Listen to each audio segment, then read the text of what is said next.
पूर्व आईओए अध्यक्ष नरेंद्र ध्रुव बत्रा ने हाल ही में एक तीखा बयान जारी करते हुए वर्तमान भारतीय ओलंपिक संघ आईओए विशेष रूप से अध्यक्ष पीटी उषा पर परोक्ष कटाक्ष किया है।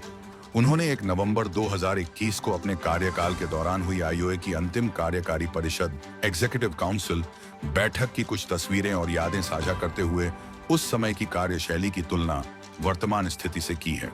बत्रा ने बताया कि उनके नेतृत्व में कोविड-19 काल को छोड़कर कार्यकारी परिषद की बैठकें नियमित रूप से आयोजित होती थीं और भले ही सदस्यों के बीच विचारों में मतभेद होते थे, फिर भी चर्चाएं सौहार्दपूर्ण और सकारात्मक माहौल में होती थीं। इसी सामूहिक सोच और निरंतर संवाद के परिणाम स्वरूप भारत ने टोक्यो 2020 ओलंपिक में अपना सर्वश्रेष्ठ प्रदर्शन किया, जहां भारत ने 7 पदक जीते और 34 में से 18 खेलों में भागीदारी की।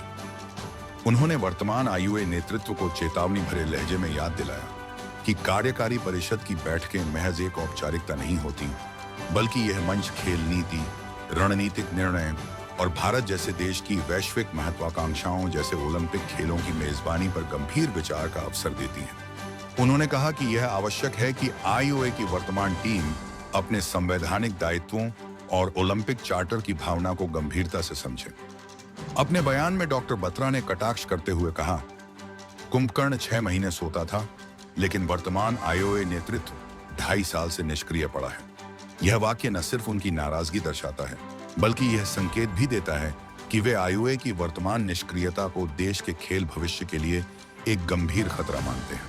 उन्होंने कहा कि इतनी लंबी निष्क्रियता आईओए जैसी संस्था की गरिमा के विपरीत है, जो कि पूरे देश के खेल तंत्र का प्रतिनिधित्व करती है।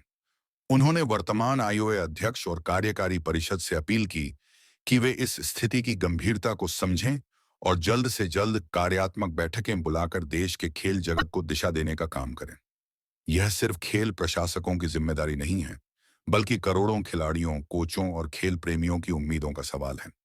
डॉ बत्रा के इस बयान को एक कड़े संदेश के रूप में देखा जा रहा है कि यदि आईओए जल्द नहीं जागा, तो भारत की ओलंपिक महत्वाकांक्षाएं और खेल विकास की योजनाएं ठहराव का शिकार हो सकती हैं।